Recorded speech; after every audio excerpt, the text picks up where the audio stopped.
Hello, I'm Andrew Austin. I want to welcome you back to the Freedom and Reason podcast associated with the Freedom and Reason blog.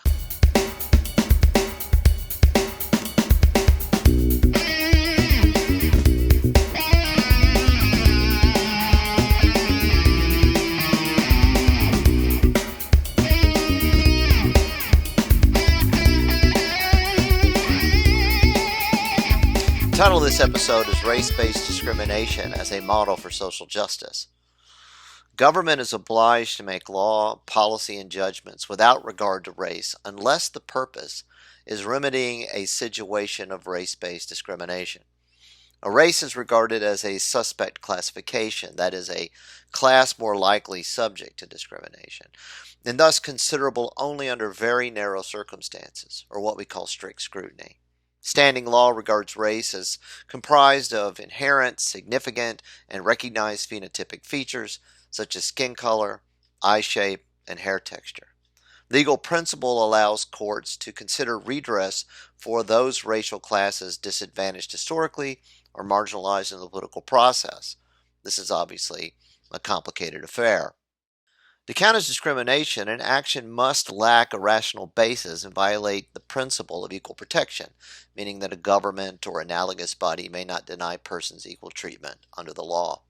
Put another way, a public agency must treat concrete individuals similarly in similar circumstances. The doctrine of separate but equal as a regime to get around the 14th Amendment was overturned by the Supreme Court in 1954 because individuals were treated differently in public facilities formally segmented by race. A decade later, Congress extended equal treatment to public accommodations. Businesses were barred from discriminating against customers and workers on the basis of race. Because race is a social construct and not a clearly biologically discernible reality, demands that race as class exist as discrete entities, that it exists as separate and distinct enough to determine who belongs to a particular race and who doesn't, complicates matters. How do you really know whether a person is a member of a particular race?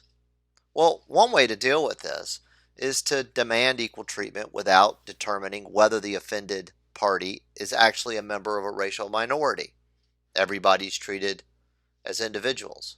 That's the principled position. However, governments have sought to entrench and perpetuate discreteness by codifying elements of racial identity. Here, the state defines race into existence by drawing subjective boundaries around a phenomenon that has no natural or objective boundaries. For example, for some time in the United States, governments operated according to the one-drop rule, which classified persons with any sub-Saharan African ancestry as black. A similar blood quantum rule was devised for determining American Indian heritage. The biological or constitutional definition represents the conception of race established by racism, an ideological system holding that the human species can be meaningfully divided into subgroups that are predictive of cognitive ability, behavioral proclivities, and moral aptitude. The rules have been abandoned, but with modern DNA testing and the push for reparations for certain minority groups based on historic injustices and justified by intergenerational and collective guilt and victimhood, one can imagine a new regime of blood quantum rules to determine worthy recipients for redistributed resources. As I have blogged before, political effort is underway, one buttressed by the postmodern turn in the social scientific enterprise, giving ideological work the appearance of objectivity, to expand the definition of race to include traits not historically or legally recognized as such. I show in these essays how, in the eyes of those advocating for the expansion, prejudice and discrimination based on biological or physical traits is respecified as biological racism, while emphasizing that prejudice and discrimination takes another form, that of cultural racism. One problem with this is that the enlargement of the definition allows progress in race relations to be trivialized in light of the new racism society must now overcome, a problem I take up in these other entries. Thus, in addition to the historically and legally recognized definition, the definition of race is expanded or is sought to be expanded to include fashion, hairstyles, and other cultural features, even accents, comportment, and grooming practices. This is the source of this notion of cultural appropriation. Uh, a racist offense in which somebody of the wrong race adopts the fashion and hairstyle of the race who claims exclusive access to that fashion or hairstyle or form of music or art form, etc. This politics means to keep racial groupings discrete by policing cultural and ethnic borders. In light of the perceived inadequacy of informal social control and the task of boundary maintenance, the movement demands the government do the work of racially segmenting society by defining race in particular ways. Thus, we find ourselves in a period of re-racialization. Now, one might think that the practice of classifying racial groups is what society sought to do away with when it criminalized race discrimination and debunked theories purporting to explain culture on the basis of race. But one risks perpetrating colorblind racism for saying this.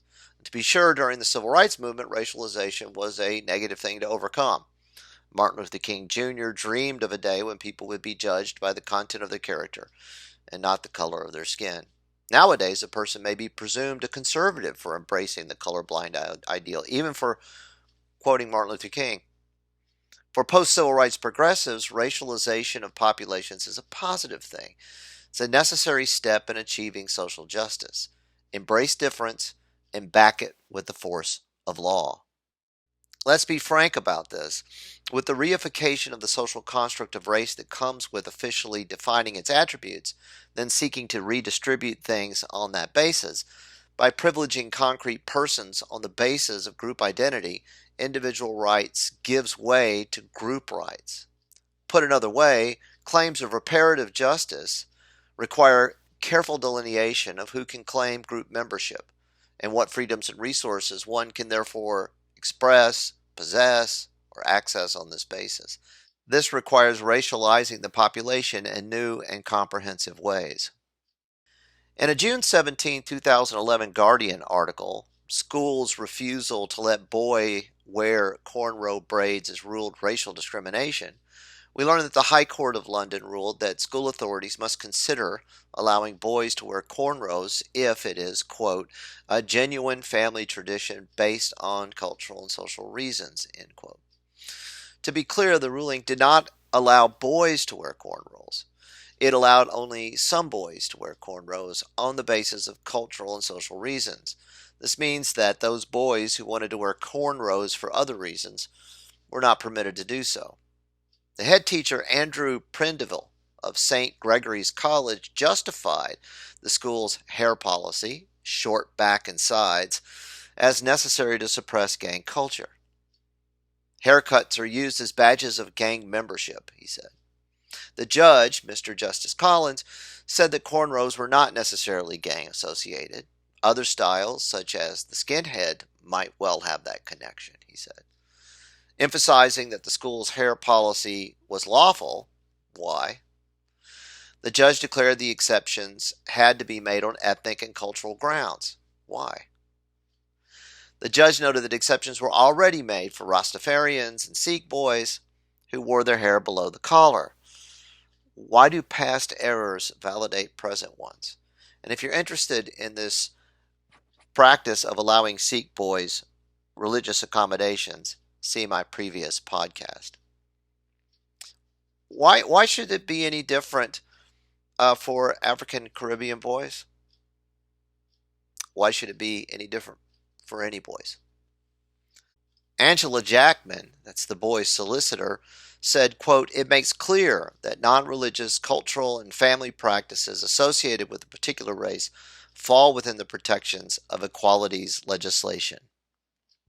Imagine the irony. Equalities. They're talking about equality, but yet they're giving some boys privilege on the basis of social and cultural traditions and, indeed, racial identity. We can see in this case the manner in which the definition of race is being expanded to include non-phenotypic features, namely presumptively exclusive cultural and social attitudes and habits. We also see in the rhetoric that attire and practices permitted for some boys, denied to other boys on religious grounds, is presumed as given and just. Now, to be clear, I don't like what skinheads stand for, but the government should be content neutral on such matters. Is skinhead not a cultural phenomenon? Is it not part of a tradition? Indeed, it is. Does a boy not have a right to wear a skinhead if he wishes, or to hold racist views? Is it now the government's job to determine what are legitimate cultures and traditions? If everybody's allowed to wear their hair however they wish, then the state doesn't have to make any exceptions at all. The government gets to avoid discrimination based on race, ethnicity, religion, or whatever. And that would be the individual liberty ideal at work. But here the court is acting on the basis of group rights. Members of one group have access to hairstyles while members of another group do not. And this is offered as justice. It's even offered as equality. It's fine for people to debate what is or is not part of an ethnic identity, hence the tedium of cultural appropriation. You can have that debate if you want. But the government should not be in the business of determining what is appropriately ruled in and out of imagined communities. The state does not and should not constitute. It's not for the government official to determine who is a legitimate member of this or that racial group or who can engage in a cultural activity. We can't have the government policing such things. What is more, culture is not race. So why are hairstyles, product of often fleeting culture, even at issue? As I've demonstrated on my blog, race is constructed around socially selected phenotypic features resulting from ancestry. At least there is some genetics there. For example, you could, using DNA, racially define subpopulations on the basis of ancestry, which would necessarily enter the problematic of hybridization and so on. But how one wears one's hair is not a genetic trait at all. Neither is how one dresses. Is this a return to the 19th century notion that tattoos are an atavistic expression?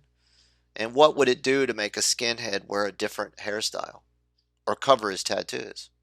Remember when people immediately recognized that the state defining who is and who is not this or that race was racist? Now we have the state including in the definition of race things that are not even part of the phenomenon. A court in Great Britain is officially racializing culture and privileging people on account of it. In his ruling, if a boy is the right race, he can wear his hair in a differently prescribed manner. But the principle of equal treatment demands that the government does not treat individuals differently on the basis of race. That would be non-racism. Angela Jackman's distinction between religious reasons and non-religious cultural reasons is no distinction at all. It would be just as discriminatory to allow an exception for an individual on religious grounds that was denied an irreligious person. The codification of special rights on the basis of culture, race, or religion is antithetical to the pursuit of equality and liberty. Now, you may be thinking, well, that's Great Britain. They're not as bad as the French, but the British these days have a very poor understanding of individual rights and personal liberty. Unfortunately, the social logic of group rights is spreading to the United States. It has spread here. In early July of this year, California Governor Gavin Newsom signed into law the Crown Act. It's Bill SB 188, which bans discrimination against natural hair. Put that in quotes. The act had passed both the California Senate and the State Assembly unanimously. The law expands the definition of race to cover culture. In doing so, it writes race-based discrimination into law. Sociologist Chelsea Johnson, who studies the natural hair movement, speaks for many when she says that Bill SB 188 is a much-needed first step towards protecting women of color's rights to wear their hair in its natural state and according to common cultural traditions across the African diaspora. But what about protecting the rights of individuals of any color to wear their hair any way they wish? And taking issue with New York City's Commission on Human Rights ruling that it will protect the rights of New Yorkers to maintain natural hair or hairstyles that are closely associated with their racial, ethnic, or cultural identities, Stanford law professor Richard Thompson Ford, an expert on civil rights and anti-discrimination law, argues that hairstyle is not a civil right. Moreover, he argues, the new hairstyle rights can't apply to just minorities.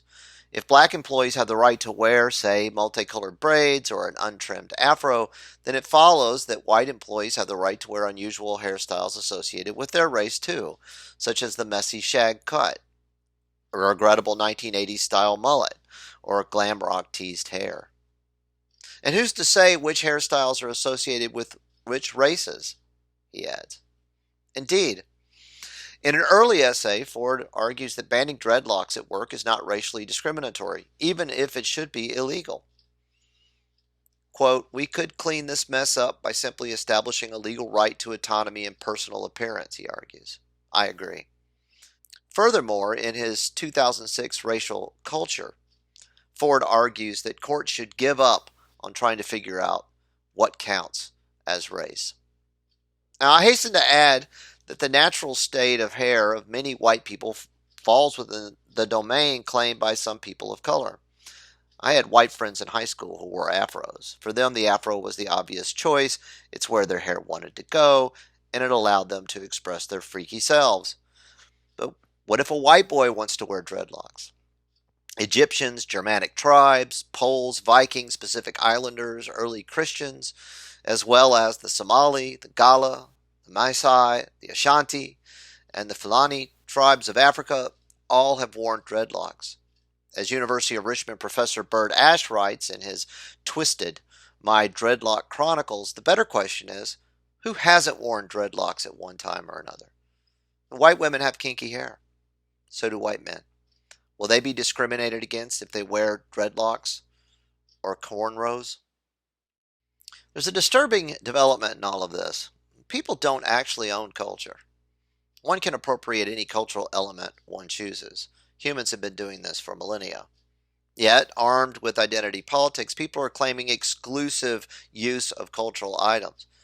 And they're doing so using the rhetoric of group rights, and they're basing it on racial classifications. Does it not seem that the idea of cultural appropriation is a perverse manifestation of the internalization of corporate branding? Black moral entrepreneurs are defining blacks as a corporate body. Remember how Rachel Dolezal, an objectively white woman, was attacked for defining herself as part of that corporate body? And I should emphasize quotes around objectively. Islamic leaders have also declared themselves a corporate body. Both the postmodern and religious view of things is that identity is what determines the individual. Scary notion. These notions undermine personal freedom by sacrificing the individual on the altar of group identity. Natural hair laws are easily repurposed to discriminate against whites who wear black hairstyles. If a court or legislature declares dreadlocks a racial feature and on this basis disallows businesses from demanding employees adhere to a dress code, then a person not of that race could be compelled to adhere to a dress code by cutting their dreadlocks. We already see this with religious accommodation. As I recently blogged on Freedom and Reason, school authorities tell my son that he can't wear a hoodie at school. But the girl who subscribes to or is forced to observe the Islamic dress code can wear a hijab. It's a religious accommodation. Those who advocate such practices seem oblivious to the principle that makes religious discrimination wrong in the first place. The principle that decisions cannot be based on religion in such a way that gives members of a religious group the right to cover their heads, but forbids individuals who do not belong to that religious group from covering theirs. It escapes the radical multicultural subjectivity. This is not just about hair. It's about acknowledgement of personal rights. It's about checking bias, says California State Senator Holly Mitchell, a Democrat who wears dreadlocks, and proposed creating a respectful and open world for natural hair Act, or Crown. Banning ethnic hairstyles, quote, upholds the notion of white supremacy, Patricia Acanta, attorney for the NAACP Legal Defense and Educational Fund, says. And she continues, while there isn't a consensus among federal courts about whether racial stereotypes violate Title VII, the federal law that prohibits workplace discrimination based on race, sex, and religion, the NAACP Legal Defense and Education Fund has argued that natural hair and style should be covered by that statute, end quote. And the New York City Commission of Human Rights agrees.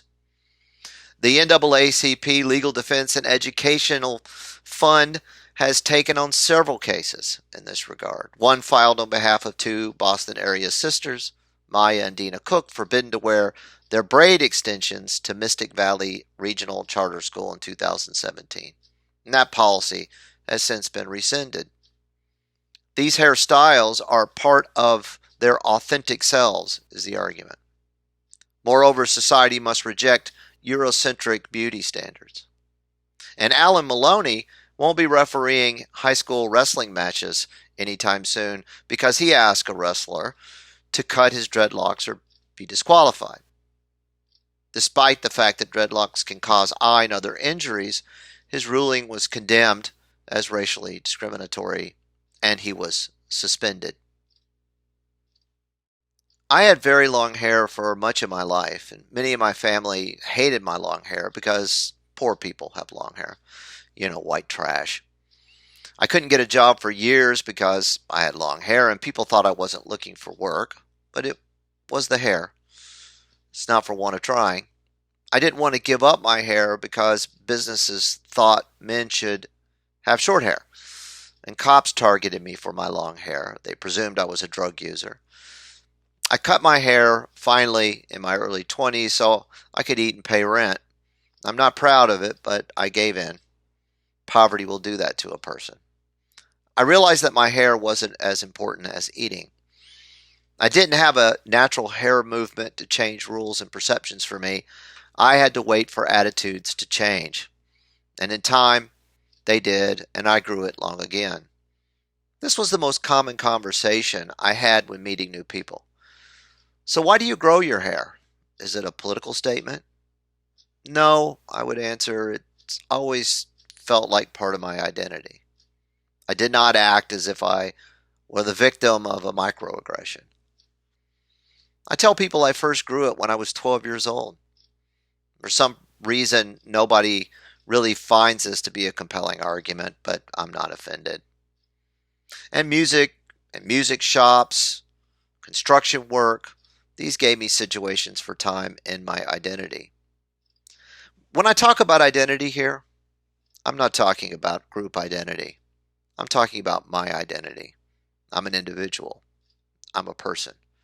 And I should have the same rights and the same personal freedoms as every other person. Well, that's it.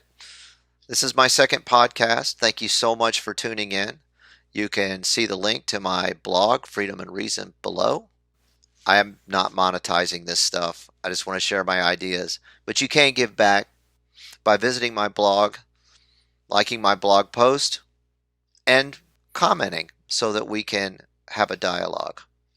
I hope you have a great rest of the day. Again, I'm not sure when I'll do another one of these, but I'll let you know, and I look forward to seeing you again.